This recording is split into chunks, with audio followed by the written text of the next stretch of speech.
Good evening and welcome to our Instructional Policy and Student Achievement Committee meeting. The first order of business is a review of the minutes from the last meeting.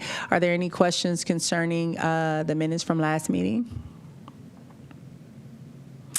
Great. Okay, great. If not, we'll move on to a discussion topic of the consent agenda, which will be in the board's agenda at the next board meeting. We'll be voting on the calendar. Is there any discussions or questions concerning that?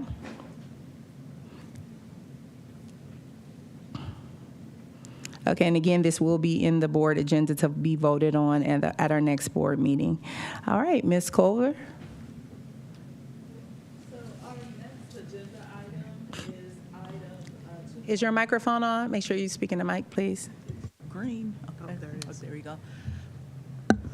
Our next agenda item is item 2.02. That is addressing AP courses that we would like to add to the curriculum. And we have with us Ms. Jenny Walls, who is one of our former Teachers of the Year and now is one of our instructional coaches. And we're going to share with you about these courses that we would like to add, as well as the rationale for wanting to add them.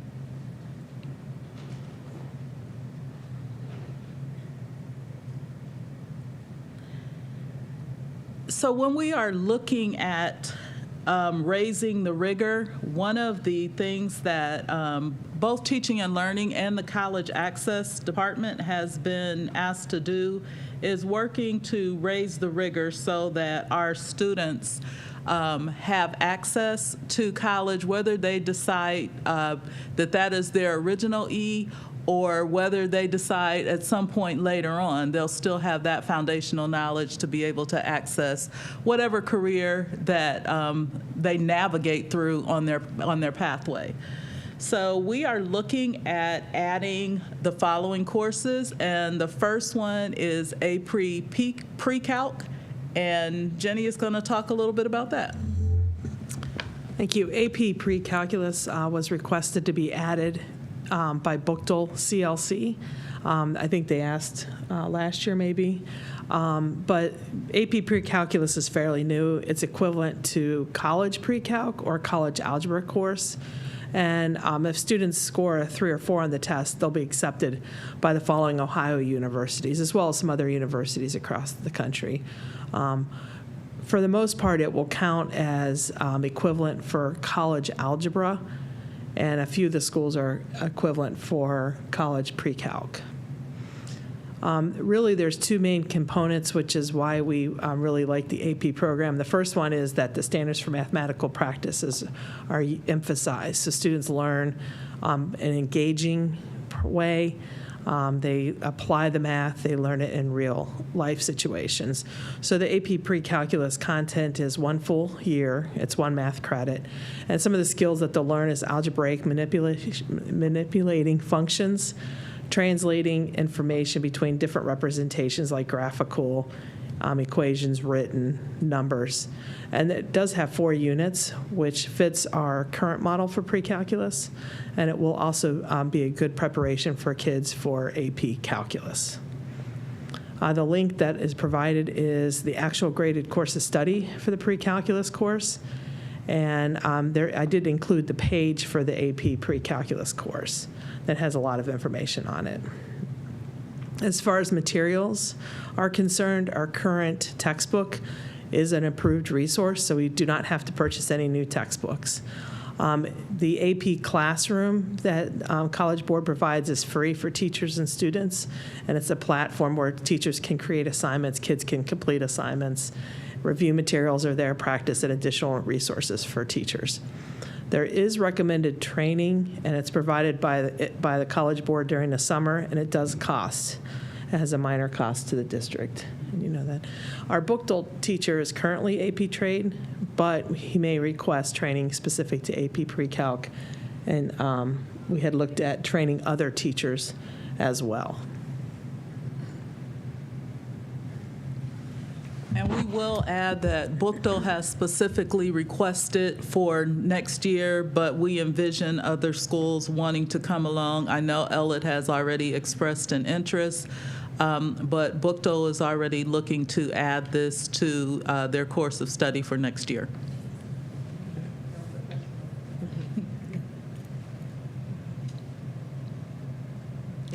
Yeah.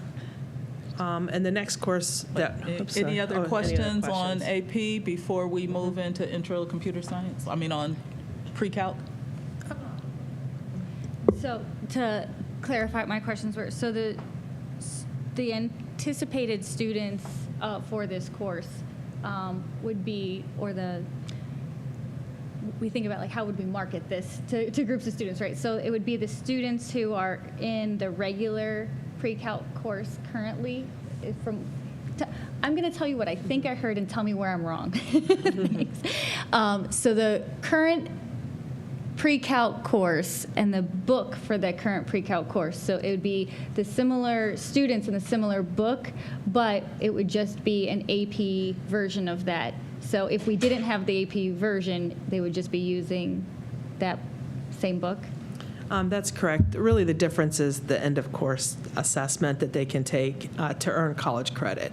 So if you're currently in AP Calculus, if you're currently in pre-calculus, you would not take the assessment. So by taking AP pre-calculus, you can take the end-of-the-course test to get college credit. And then do we have the AP calculus class also already? Yes, we do. And this is a nice option because let's say that you're a junior that you would take pre-calculus. Typically, if you were a senior in pre-calculus, you would be just preparing for college. If we adopt the AP pre-calculus, they could take the end-of-course test and get college credit. Currently, the only way they can get college credit is through AP statistics or AP calculus. So it kind of opens up another avenue for kids to earn college credit. Thank you, Madam Chair. Sorry, my voice is a little trickly. 2 quick questions. One, this is only for 11th and 12th graders? Yes, however, if you are very accelerated, we do have some children that could take it in 10th grade. Okay, that's Yeah, my concern. right. Just Yes, didn't no, you wanna could limit take it that, to- as long as you have completed Algebra 2, you can take AP Pre-Calc. Okay. So that's some awesome. scholars take it early, depending on if they're accelerated or not. Okay. And then what if a student is excelling in pre-calculus but does not want to take the AP class? You know, sometimes when you put the AP on it, it makes things a little, sometimes it could be a little stressful, but it's also saying you're in this top honors course.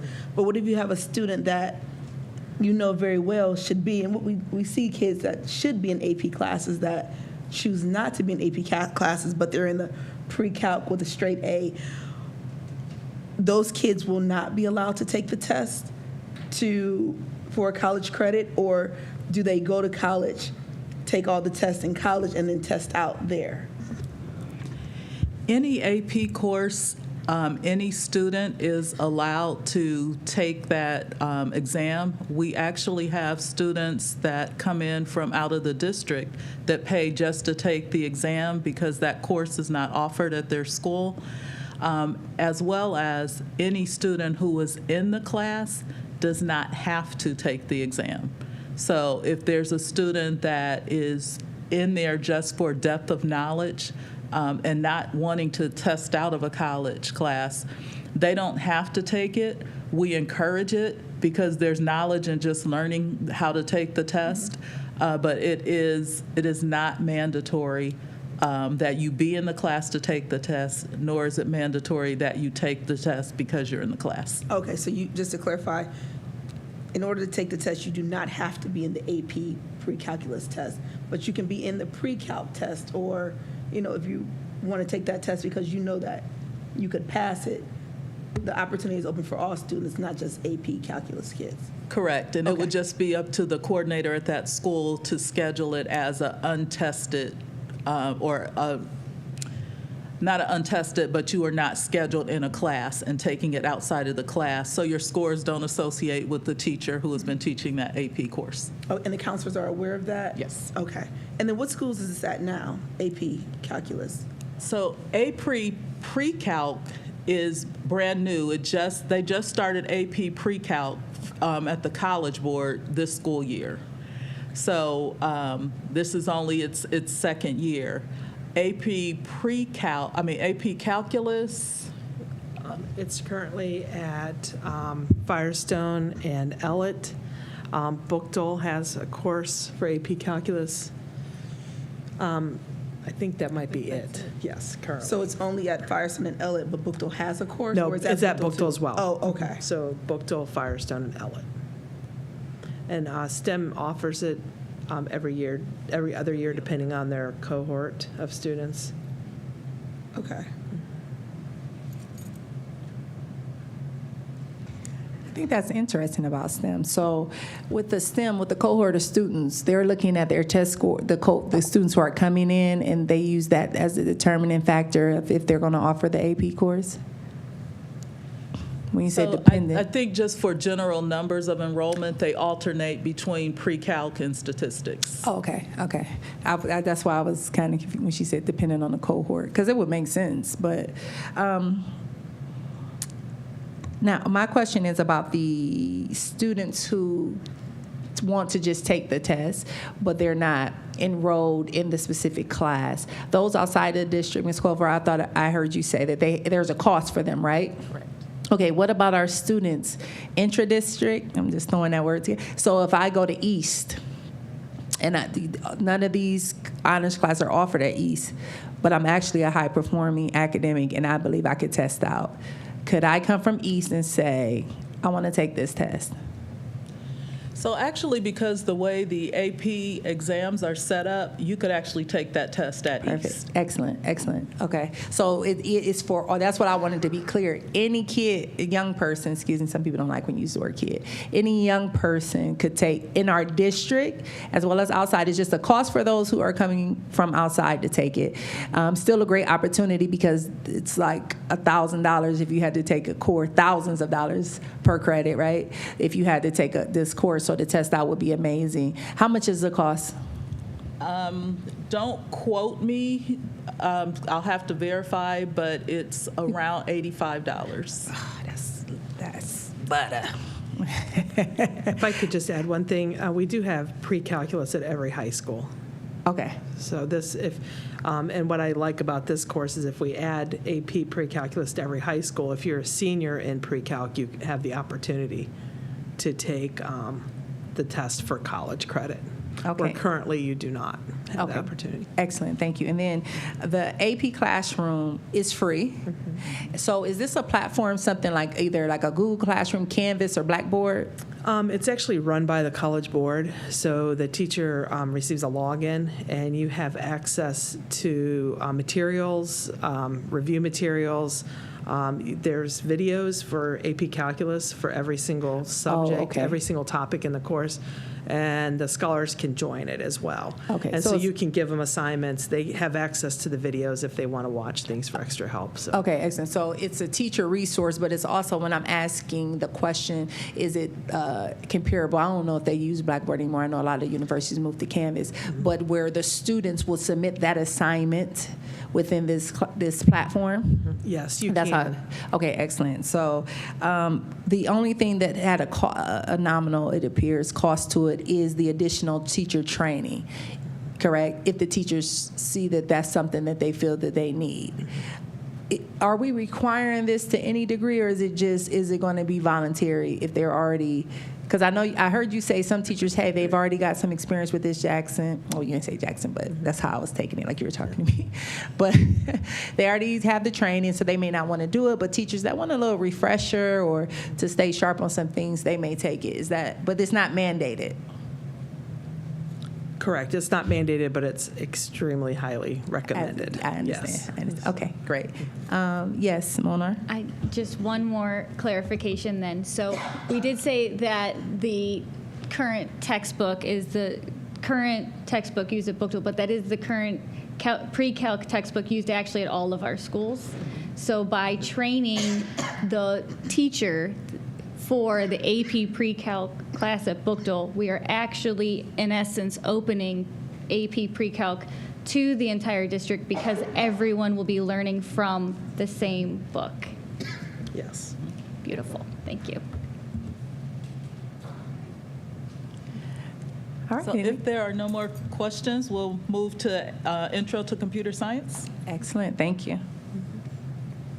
So Intro to Computer Science is a request from STEM High School, since it's a requirement for their STEM designation, that they have to offer computer science to every student. I do apologize. I did have one very Sure. quick question. And my apologies, but earlier you talked about the AP pre-calc is equivalent to college algebra, but at some schools, college pre-calc. Right. So when I looked What's the on the difference? website for pre-calculus, if you score, or AP pre-calculus, sorry, if you score a 3 or 4 on the test, depending on the university that you attend, some universities will count it as college algebra only. Some will count it as a pre-calc course. So it really depends on the school. Right now in Ohio, for AP Calculus, for example, if you score a 3, they have to give you some sort of math credit. Because AP Pre-Calculus is fairly new, that only a handful of schools in Ohio are accepting it as credit. Excellent. What a great opportunity. Thank you.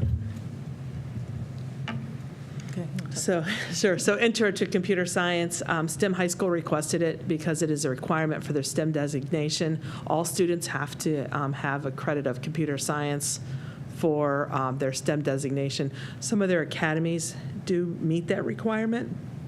So it was mostly recommended for freshmen and sophomores that are not in that particular pathway. We do really want all of our schools to have computer science eventually, just to keep our scholars competitive with other districts in Ohio. So the curriculum that we looked at and kind of are recommending is based on the Ohio STEM Learning Network. It's called Computer Science Discoveries. It is one full year. It's one elective credit. STEM is recommending 9th and 10th graders. However, it would be open to anybody, any grade level. Some of the topics are problem solving and computing, web development, AI, creating apps. I did include the APS graded course of study. The graded course of study was based on computer science discoveries from code.org, and as well as the Ohio Learning Standards for Computer Science. So I included links for both of those.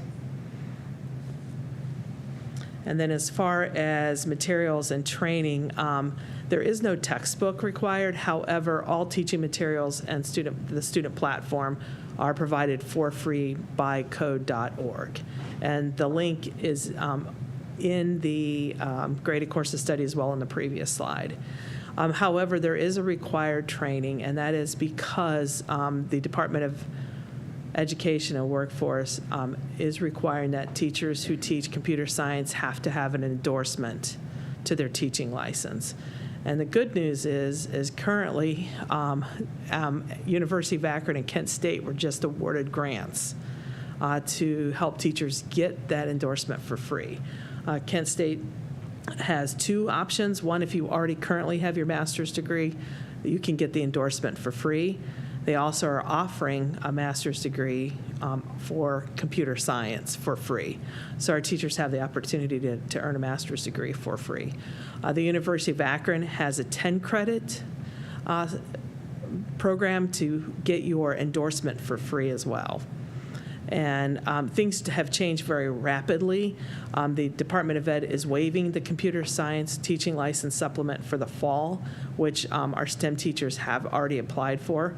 However, they will go ahead and probably apply for their endorsement because of the new programs that were just offered recently.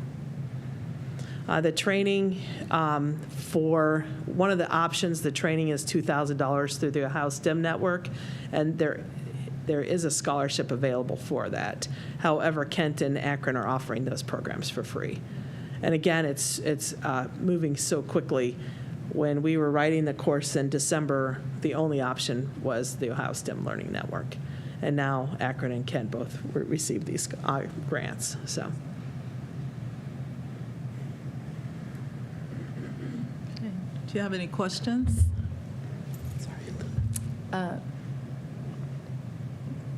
So I understand, I'm sorry. Thank you, Madam Chair. By this being offered right now only at STEM, and teachers can get their certificates, can other teachers at other schools still get their certification so that when it does come to their school, it can just come versus them scrambling around trying to get their certificate? Yes, Human Capital just sent out an email with the flyer from Kent State, and the University of Akron one will be going out. They have 15 positions and 20 positions, so we're trying to encourage teachers to who are interested in taking that to pursue it. So it is open to anyone. Thank you. Member Hall, that was where I was going to go with this, but I wanted to take another turn with it, being that I know it's offered at STEM. I understand STEM is specialty school, but what would be the delay? Is it just having the person to teach it in the building where we wouldn't be able to offer, like say if a teacher's like, I love this idea for my kids, and hey, Bookto High School, I had kids just win top place in robotics. So how cool would this be and practical for this to be offered at Bookto? And if a teacher wanted to do that, to Member Hall's point, I understand they can get the training at Kent or Akron, but to actually, offer the course, what would that encompass? If a teacher's watching this right now and said, hey, I would love to give my kids that course. So the beautiful thing is that once the course is accepted into our course of study and becomes one of our options, it becomes available to any school that wants to offer it.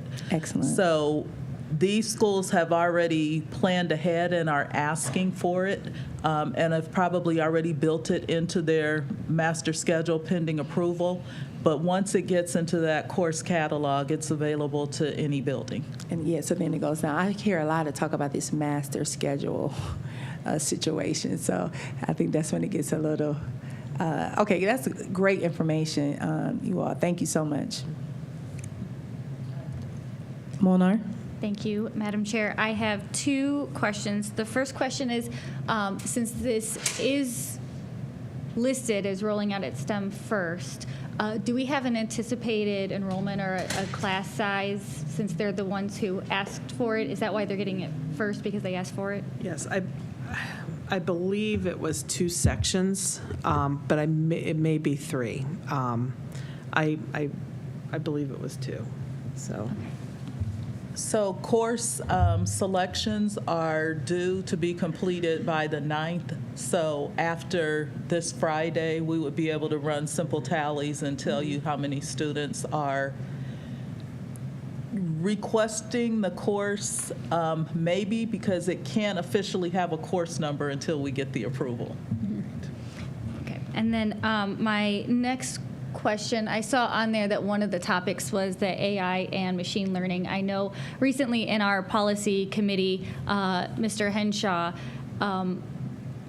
we approved the policy to kind of open up access to some things, but it was not open yet on the student computers. Are we anticipating any type of things that, I know it says that the textbook, there's no textbook fee, but are there any other curricular changes that might need to come to the board in order for the students to have access to everything they need to do the coding? I know it's really common to throw some code into GPT and then edit it later, so.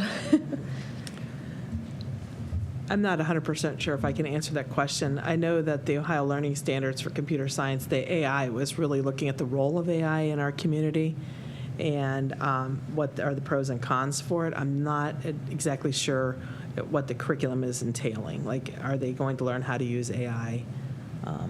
But I do know the Learning Standards was more right, and the impact on our society. And I can speak to past practices. In the past, students have needed access to particular software or particular programming to access college course content or something to that nature. We have the ability to open things for particular students only. while they are in that class. It just has to run through technology to make sure it's safe and, isn't going to crash our network. And so then we will open it while they are enrolled in that course and give them access to it. This is just a comment for the sake of comment, but if it is something that we would need to open for this group of students, or if it is something that they're just experiencing the role in our community and in our ever-changing world, I think it would be a great opportunity for the students perhaps to present that to us. I would really appreciate that. That's a good idea. That's the kind of the road our superintendent already is on. So I'm sure we probably would have her presentation. You guys do such a great job with the college and careers and what our students are doing. So I'm sure that's something, I agree, I would think that would be something great. Well, ladies, are there any other questions for these ladies? Okay. Let's go over. Oh, I lost Yeah, it looks like we're share. Maybe losing. click that. There we go.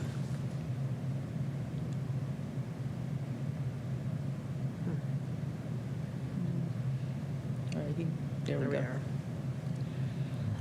are. The last two courses that we discussed were just additions to current AP courses that we are offering. The next couple that we're going to talk about are actually introducing a new pathway. And pathway may not be the best word because we're talking about access to higher level math courses and not the curriculum, not the regular CCAA curriculum we're usually talking about when we say pathway. We have been discussing a way to increase rigor, a way to help students become more comfortable with higher level courses, and the College Board is offering pre-AP courses.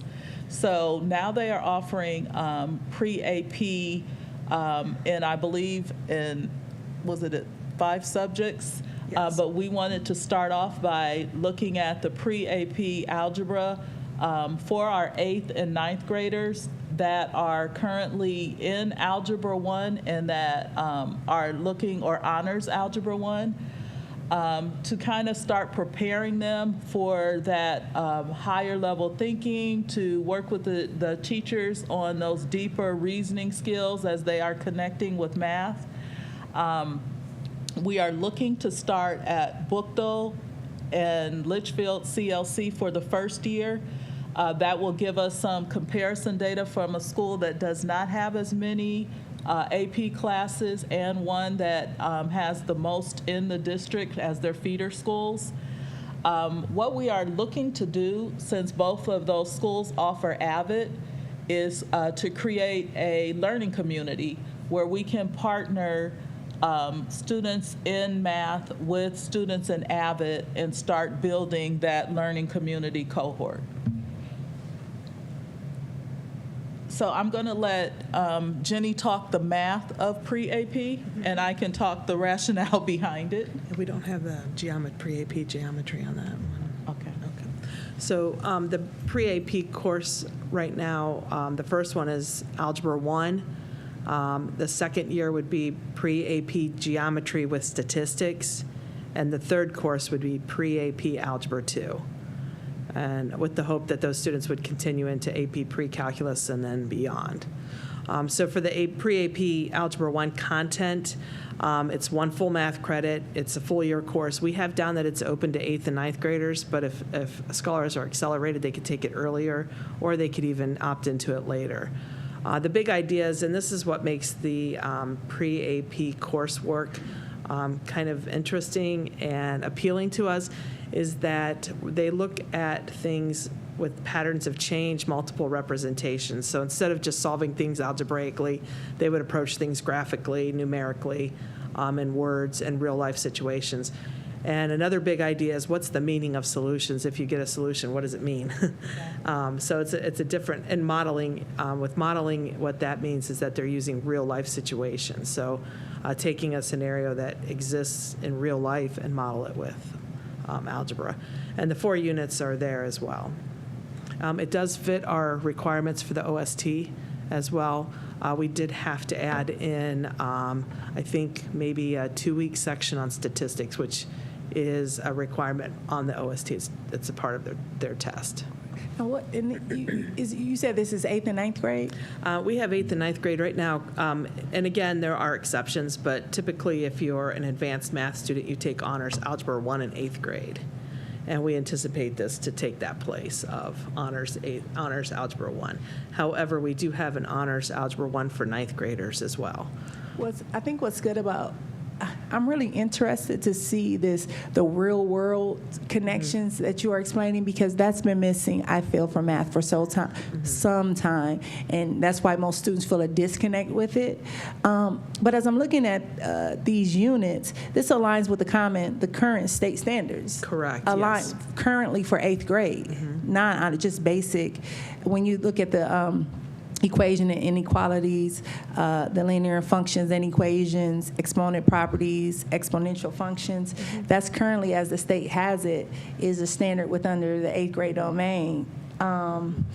Later in the year, which would be like rising 9th graders, depending on, but in our system, if the teacher can get to that unit and really get a level of mastery, because you're working so many years behind. But I just think this is great. The reason why I'm saying all of this is because how your explanation of the connections that's going to be made, the difference with this is showing how it applies and using it for real world scenarios. You have the solution, now what? Other than just, I got the answer to get a point. That is one of the most important things that I think you said, because that gives relevance to the content for the student. And not just for honor students, but for all students. So I would love to spend some time with you all, just for my own learning and knowledge, and because I'm an educator, to see what that really looks like. Because this is rethinking education in the right way, especially mathematically. Because I'm like, if I can count my money, why do I need to know anything else? Unless I'm going to be a builder. I stand on that since I was young. And I didn't want to stretch to Ms. Hall's point. And if Ms. Rummel from Garfield, who was a chemistry teacher, she sees this, she's shaking her head like that, Carla Jackson. Because I agitated until I was able to audit a class at Garfield High School, because I did not want to take honors chemistry, because I wanted to skate.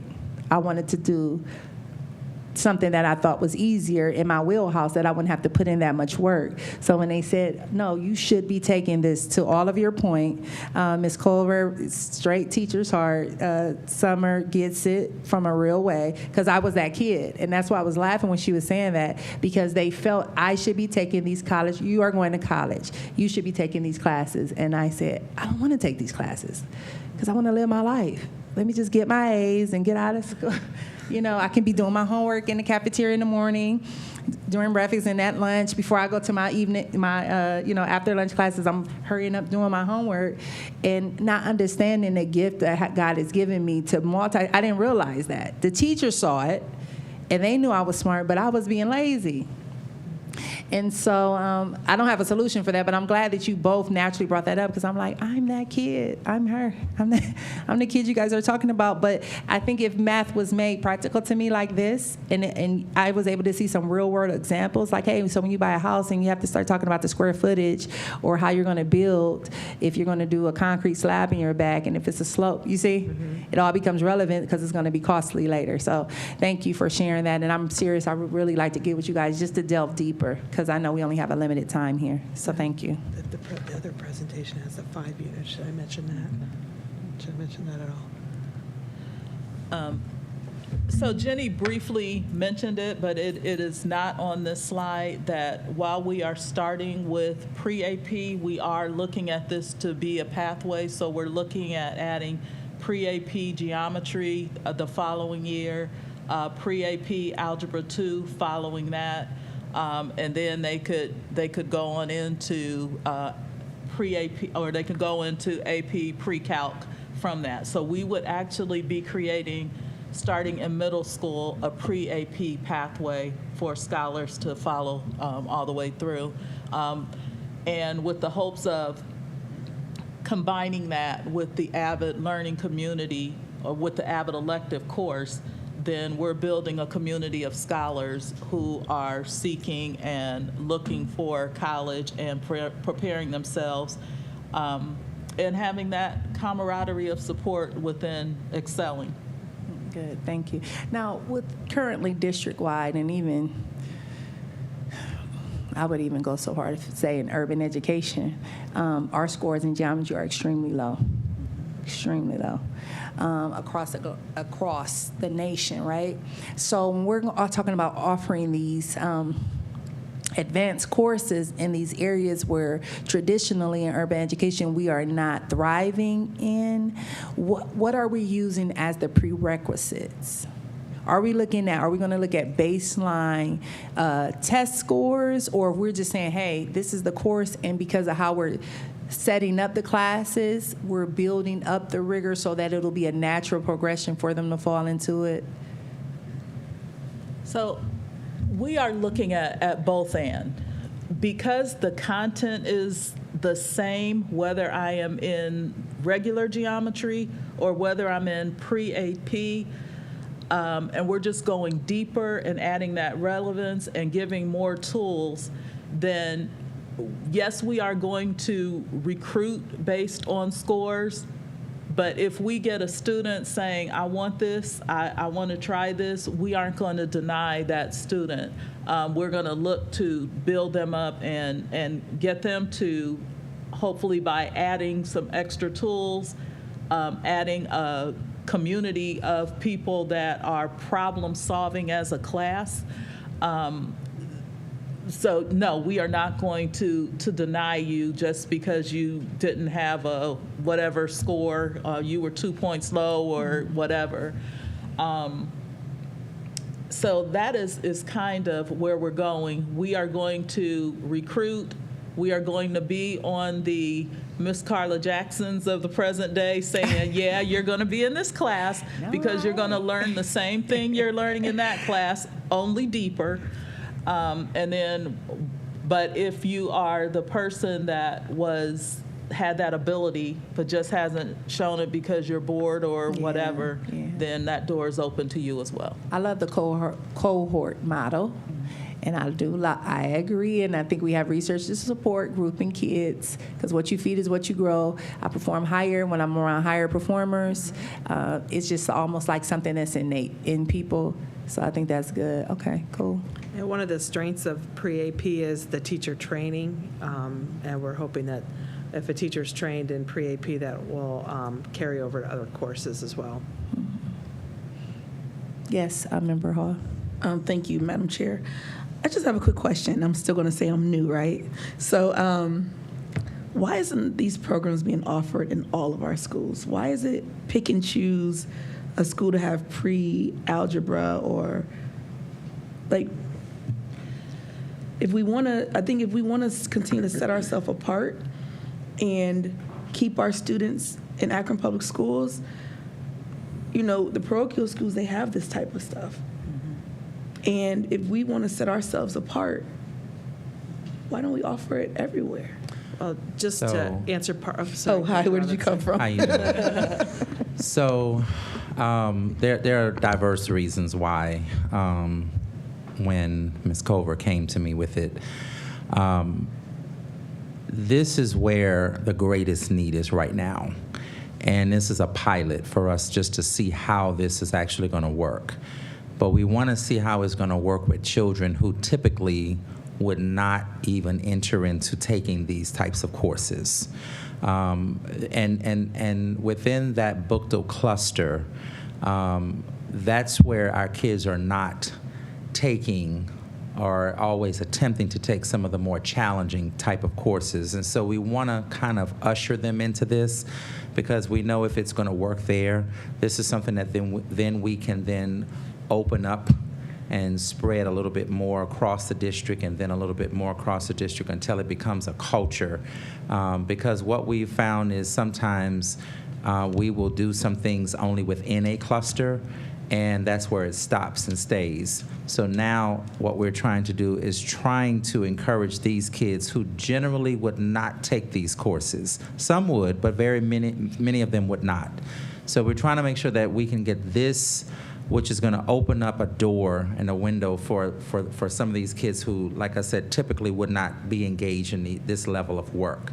When you say generally, if it's not an opportunity to take these classes, before, then they wouldn't have the knowledge to know that this is out there other than, hearing their friends or their colleagues at a Firestone and the Elliots that have this, those are the only districts that have this. When you have all these other schools, you have kids thriving in, no attack to you, but there's kids thriving in every school. But if we don't open it up, and I know we're doing it now, but Right. it's still pick and choose, like, okay, we're going to start it at Bookto, but then what if that kid at East or North is hungry for more, and then they're bored? And when kids are bored, then they start acting out and they start fidgeting, they start doing other stuff. Yeah, well, and then they're some things we just got to pilot, because you're now talking about teacher training, and we're hoping that we can get teachers, which I'm very sure we will, who will be glad to get trained in the pre-AP. Some of them are already trained in AP, but now you're talking about pre-AP, which is a little bit different from just a regular AP course. So given the fact that we're going to be asking teachers, asking for them to do a little more, we kind of want to pilot this to see how it's going to go, get those teachers trained, and then we can work on expansion of this the following year, which is some other things that we're going to be rolling out will be kind of piloted. I'm really not one who just rolls stuff out for an entire district at one time, because it's too much to try and control at one time. I'd like to kind of see how this actually works in an area that is typically not going to be found, like our Bookto cluster. We probably wouldn't see these courses there for whatever reason. But that's something that we're trying to work towards, building momentum there, because I plan to go and talk with our kids in that particular cluster, as well as others too, but around some of the readiness for them when we're trying to get them to look at some of these upper level courses, or some of them never even go into that cluster. They'll choose to go into other clusters because in their minds they are thinking, well, it's better there. We're trying to normalize things across the district and offer all of these opportunities across the district, where it doesn't become, well, if I go over here, I'm going to get this type of education. If I go over here, I'm going to get something different. But we got to start somewhere. I'm just getting here. So when she came to me with it, I said, let me just start small with this, and then let's expand the following year. But for right now, yeah, we got to, this is a huge undertaking for us to even just do what we're doing. So I'd like to kind of start off small with this, and then the following year go abroad, because it's just going to be a lot for management purposes, and I don't want to assume anything. So kind of want to just start off small and see what teachers we can get. And I know we will have teachers who are going to want to do it, so that we can get them trained, and then we can go. So the biggest problem, I'm sorry, Renee, the biggest problem is getting teachers to get these credentials to teach the classes? Because they have to be trained. Okay. They have to be trained. And Well, I that's thank you something that they're for- going to have to want to do. And I know we have teachers in our district who would be glad to do it, but not assuming that you're going to have every teacher in these high schools that are going to want to add more to their plates, because this is going to be a master scheduling issue, because this is another prep for them, and they can only have, I think, 2 or 3 preps. Okay. Well, I'd like us having the opportunity to do this. I would like, down the line in the future to see all schools with these same opportunities, except for, not just our other districts that get everything. I would like to see all of our kids to have the same opportunity, because it has to stop when we're cherry picking, giving certain schools this advantage because of who's at those schools. Scholars look like everybody. So. But that's why we looked at the Bookto cluster to see, let's see how this is going to work there, and then we can go abroad, because a lot of our children wouldn't want to take these classes, How do we know if they don't that- have the opportunity to And have I think, it? just for a point of clarity, I Yeah. just want to. Well, they haven't had these opportunities Right, before, so yeah. this is something Right. that's totally brand new. Right. So, Excuse me. yes, I'm sorry. All right, so it's 5:15, and it's going to be a hard stop at 5:30. Okay. And it's some other things that they need to get through. And Dr. Molnar, she'll make a statement, but I do, just for a point of clarity, all the schools have pre-algebra. And I think, Ms. Hall, that you were meaning the AP courses, but you said pre-algebra. I just want to say it for those watching, so they're aware that they all are offered the pre-algebra courses, and that the AP courses and the pre-AP Calc are the 3 schools, Elliott, Firestone, and Bookdale, that have those offerings. Yeah, I was And- talking about the AP. So Yes, my that's what I apologies, figured. yeah. That's why I just wanted to make sure All they of them knew. have AP, but this is pre-AP. The pre-AP, that they all had it. But I knew that Ms. Hall meant, I just wanted to clarify, because I knew what she was saying, because she said it earlier, and then she said, it was just, so for people watching, so they wouldn't think that she's saying we don't have that, because we do. And she did address it earlier, as well as Ms. Hall and Ms. Culver, stated that the goal is to roll it out district-wide, and that it's kind of like a tiered system. So to get to that point to whereas what you feed is what will grow, that they'll all have the opportunities. And it's, sometimes we can say hindsight is 20/20, but we're moving in the right direction, and we do want to give the students the opportunity, and we have to be very realistic as well. With what we're doing. And what I mean by that is when we look at clusters, to your point, Ms. Hall, it's just the reality, and you're dead on. When we look at who's reading high and who's reading, what clusters reading 2 and 3 grade levels above, traditionally, if they stay in a certain cluster and how they're performing mathematically, it speaks to the offerings, the quality, what type of teachers are in these clusters, who's staying in these clusters, that those clusters are performing, because we're all APS. We're one district. We're Akron Public Schools. We're a district with multiple clusters. And until we start to really delve deep, which Superintendent, I think you're doing a marvelous job with that. I think your blueprint for excellence is speaking to that. So I think we're going to get there. And we have the time, and we're moving expeditiously, but it's like you're trying to play catch up. And the reality is, as I said before, the teachers are not miracle workers, nor can we expect them to be. Only God is a miracle worker. But we do have to continue to hold each other accountable. We have to be real about when we're saying we're trying to expose the entire district to these opportunities. What does that look like? And when we talk about equity, that doesn't mean the same for everyone. We got to do some catching up in some of these clusters that have been underserved to some capacity for whatever reasons, whether it's social economic, whether it's who's been in their building to serve them. When we have buildings that have, at any given day, 20 subs in the building, 30 subs in the building, we have to tell the truth and look at those things, because that, just like student attendance impacts student performance, teacher attendance impacts student performance. So those are things. Dr. Molnar, please. Sorry, you said a lot of things I already want to say. I was trying to do point of clarity. I know we're up on time, but just for the clarity, so these things that are existing in other places, this is brand new in the state. The whole state, this is brand new. So it's not that these opportunities have existed for a long time for the pre-AP Algebra 1 and pre-AP Geometry. They have not existed for a long time anywhere else. This is new. So the honors classes have, but these are going to take the place of the honors classes. And so we have had honors classes. Yes. Not every school to the same degree. That's what Member Hall is discussing. Right, but currently, all middle schools offer Honors Algebra 1. So if you're a student right now that wants access to a higher level class, it is there. We are, like you said, Dr. Robinson, that we were trying to pilot the pre-AP, right?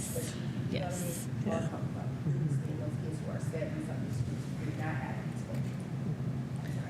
And I just wanted to maybe clarify, too, the reason that the AP Pre-Calculus was requested by Bookdale's, that school wanted that course. So they came to us, and that's why we wrote the graded course of study for that. Same with the STEM.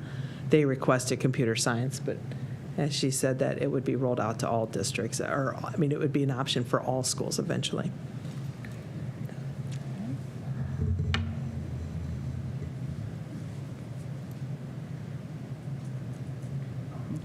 Is there anything else? Any other questions? If no other questions, Ms. Culver? So the other item remaining on the agenda is item 3.1, which is a update from the College and Career Academies. Just making you aware that that is there for you to take a look at.